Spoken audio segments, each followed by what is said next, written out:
I've always had this belief. If you want to be successful at anything in life, never leave the sight of setting a goal without doing something that commits you to fulfillment.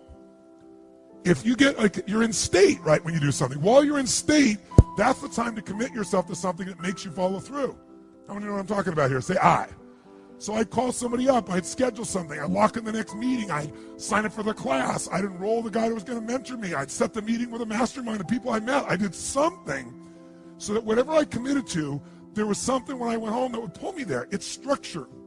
In fact, I'll give you 5 C's to RPM just as a quick warm-up for you. How's that? If you don't remember, it'll be okay, but it'll be in your unconscious for when you go work with a coach.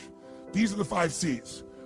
Everything that comes in your mind, anything you can think of, because we're going to basically do a little mini RPM version of things right now. Anything comes to my mind, I'm here, and while you're here doing something, you're driving in your car and you think of an idea for your business or one of your businesses. Where do you put it? iPhone. Where do you put it? Diary. Where do you put it? iPod. iPhone. iPhone. And how do you find it afterwards? How are you triggered to look at it again? So he goes back and reviews his app system. How do you do it? Right. Crisis. Crisis makes me go get it. How do you do it? I send an email to myself. Oh, good, more emails with more to-dos, right? So I don't care what your system is, but when you have RPM, you'll have one place you put it. For right now, you need one place to put it. Now, the problem is most of us have lives that if you put everything in one place, it just becomes even more overwhelming. Who knows what I'm talking about here? So the first step, I'll just tell you that, is C, is capture. You got to capture. And the motion I do is like this. Imagine doing this, like physically capturing it, pulling it out of my head, and putting it in one place. I don't care what your one place, it's got to be one place. Now, ideally, in that one place, you'd have some categories so you don't throw everything on one giant list. Does that make sense? So you might have a category. For me, I have companies. So I have Robbins Research, I have Namali Resort, I have Metabolife, I have all these different companies. So I'll drop it in that area as an example. Or roles for me as a father. I don't have time to demonstrate this for you, but just know the first thing you want to do is keep it out of your head, have it in one place. Why do you want to do that? Keep lots of extra mental RAM available. When you have to keep thinking about stuff, it creates inner stress. If you know it's there, and you know you're going to look at it consistently, like you do it once a week, once a day, and you're going to review it and do something with it might be, forget it, I'll do it later, tomorrow, but you're going to do something with it, you'll be able to let go. How many think that's pretty much something you try to do already? Most people try to do this, don't you? But the reason most people don't do it is because making lists, after a while, they stop doing. Tell me why they stop doing it. Who's made lists and then not kept the lists up, your quote to-do list? Why don't you keep those to-do lists up? Because every time you go there, they're so damn what? How many have always got more to do if you do make the list than you have time? So it inherently says, why am I doing this? RPM is a different mindset. Our mindset is, we're just first capturing it. We know we're not going to do most of this. But we need to be able to later, when it's time, decide which things are worth doing, and more importantly, what are we really after? We're going to use these to trigger us to say, all this relates to maybe something more important.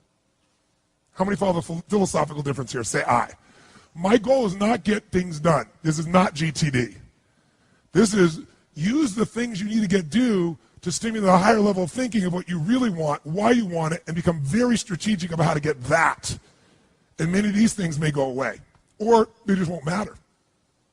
But you do have to capture it because otherwise it's in your head. So I have a lot of systems of doing it, but if you never saw me again, the most basic thing you need is one place to capture. Does that make sense? And what's step 1 of RPM? It's a C. You got to what? Capture, which means get it out of your head, put it one place. Second thing, you got to make sense of all this crap.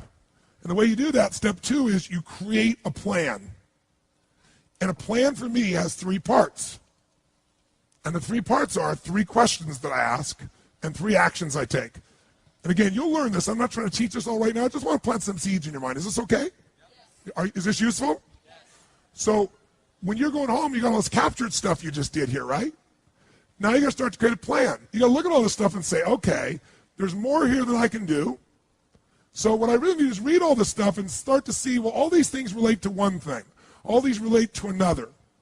If I'm a mom, and I made my list, and on the list I have things like, I got to pick up the laundry, I got to drive the kids to school, I've got to do this thing for the PTA, I got to clean the house, I got to run my business that I run out of the house, I got to do the accounting, I want to spend some time with my husband at the end of the day. Soccer mom. Totally stressed out. But if I write all those things down and get them out of my head, and when I write them all down, I then start to put them together and go, you know, this, and this all relates to my kids. This all relates to the house being great. This, and this all relates to my business. And this is about my personal life being rich and happy. I'm able to do something really nice. I'm able to go from this, which is what your capture list looks like. You'll start writing it down. You go, I got to do this, and that, and this, and this. And you start to feel good. It's out of my head. But then you go, oh, I got to do this, and I got to do this, and I got to do this. Oh, I got to do this. I got to do this, and I got to do this, and I got to do this, and I got to do this, and I got to do this, and I got to do this, and I got to do this. I got to do that too, and that too. So step 2 is I look at my capture list and I create a plan. And the way I create a plan is I start to figure out, what do I really want? That's what the world is saying to me. That's what's in my head. What do I want? I might start to group some things together. I might start to say, you know, let's take a look at this. You know something? Watch this. Watch this for a second. This item here, clean the house, and this thing, and this thing, and this thing, these all relate to the house. And my outcome there is I want a magically clean house because, why? It makes me feel fully alive. And then, oh, by the way, this, and this all relates to my children. Oh, and this, and this relates to my business. Oh, no, yeah, this is me personally. Anybody see what happens? Suddenly, 80 action items or 12 or 30 will turn into 4 outcomes.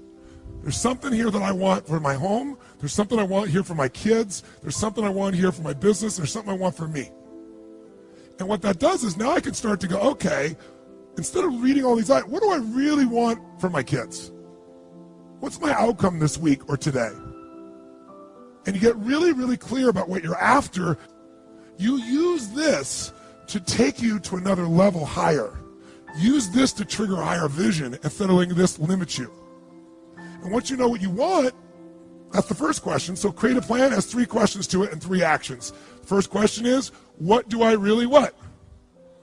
How many of you would feel different in your life just by this language change? What do I have to do versus what do I really want to accomplish? Would that change the way you feel about your life, yes or no? Yes. How does it feel with have to do? See, RPM, when you finally learn it, has many pieces to it. Above all else, it's a thinking process. And better thinking creates better results. It's that simple. So you don't have to ever use a piece of paper to think this way. From now on, all this stuff's happening, you go, what's my outcome? What am I really after? What do I want? What's the specific results? Like, what's the target? Let's chunk up. I don't ever go in a meeting with anyone. What do you think the first words out of my mouth are when I sit down in a meeting after the hellos and the proper connections? What do you say? I always say, what are the outcomes for this meeting? Because how long the meeting is based on getting the results that we're there for. It makes a much more fulfilling life.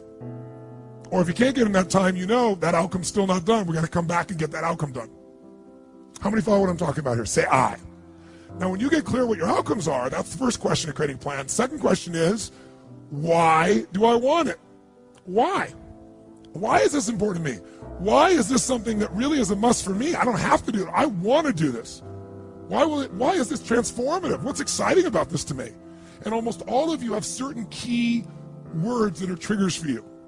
And language shapes your emotion. You want to have a nutritious meal or a delicious meal. You might say, I need a nutritious meal. But what if I said, this is a delicious, nutritious meal? You're more in. If I said to you, I want to introduce you to this person, they're really nice versus they're delicious. Who knows what I'm talking about here? So when you learn RPM, you're going to learn that RPM is a system of thinking, that RPM is the power of language, because you can change a few words in your outcome. It'll totally change where you end up and what you're going after in your life. RPM is a visual chunking system, a way to take all that stuff you saw and group 82 things down to 4. And guess what will happen to your stress level? Through the floor. Guess what happens to your concentration ability? Through the roof. What are you going to focus on? That's another one. RPM is a focusing tool. It makes you focus on what's most important, because most people major in minor things. Am I making sense? So you got to know, why are we doing this? And I always look at two levels of why. Why for me? Why for the team? What's the big why? If I'm involving other people, if it's just me, then it's me. But I usually have the big why. So I said three. Step one is capture. Step two is create the plan. There were three questions. What are they? Number one is, what do I really?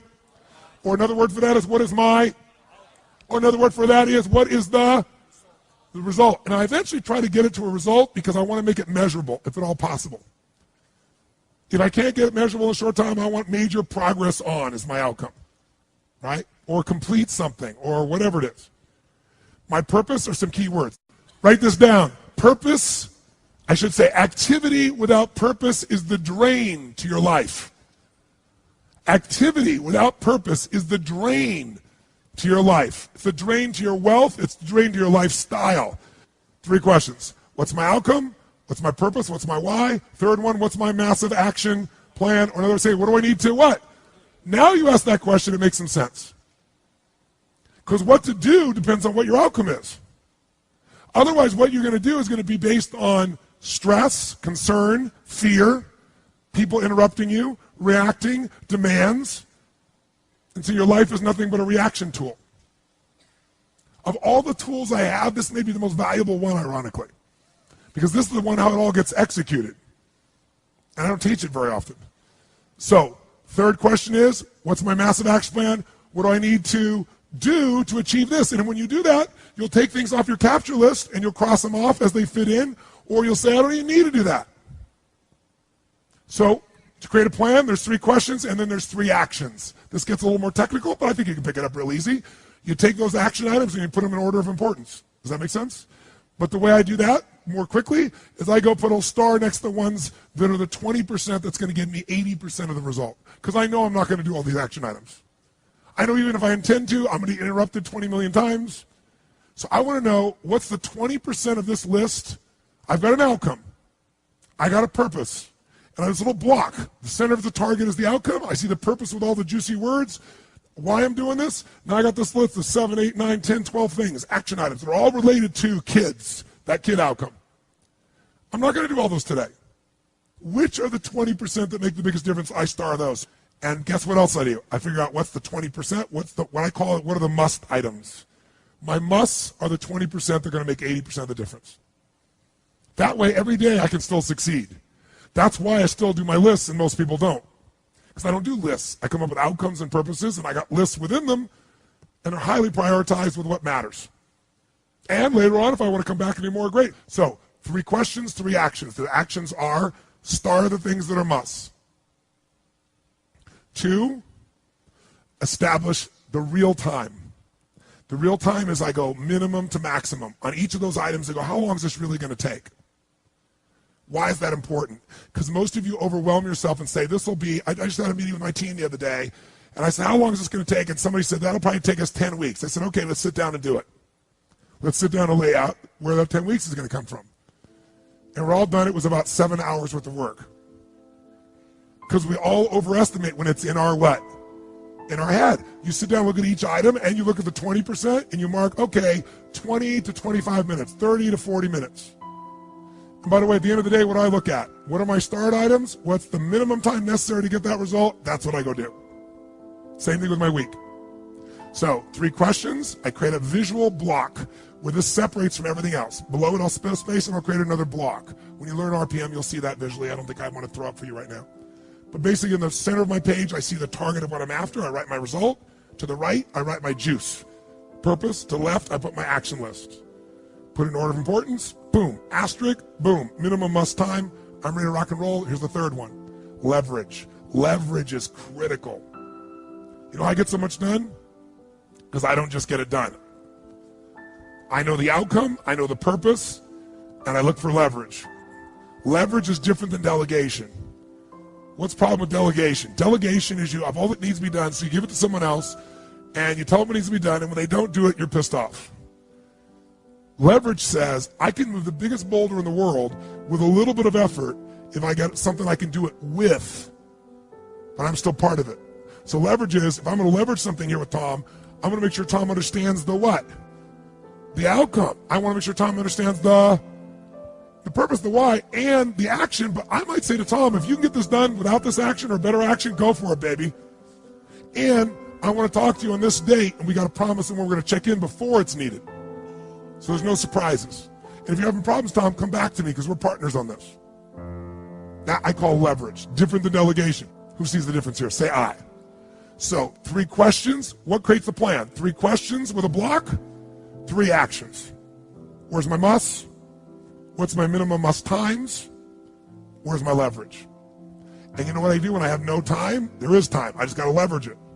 Now saying, you say, I have no one to leverage it to. You know, Shane over here, right?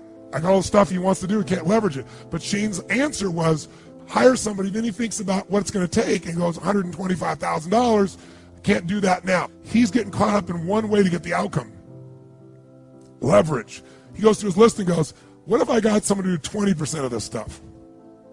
I could spend 20 grand to get that much freedom. I could pay for it times 10.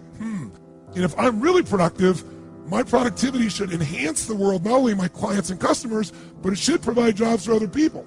And if there's anything you hate to do, it's because you're either ineffective at it or you don't think it's very important, but it is urgent. So you need to hire somebody for those things. And ideally, somebody who loves that job. You're never going to grow when your time is eaten up for activities that aren't that important. Activity without high levels of purpose is the drain of your fortune. Do it now. If you can't get it all now, do a part of it now. Leverage is power.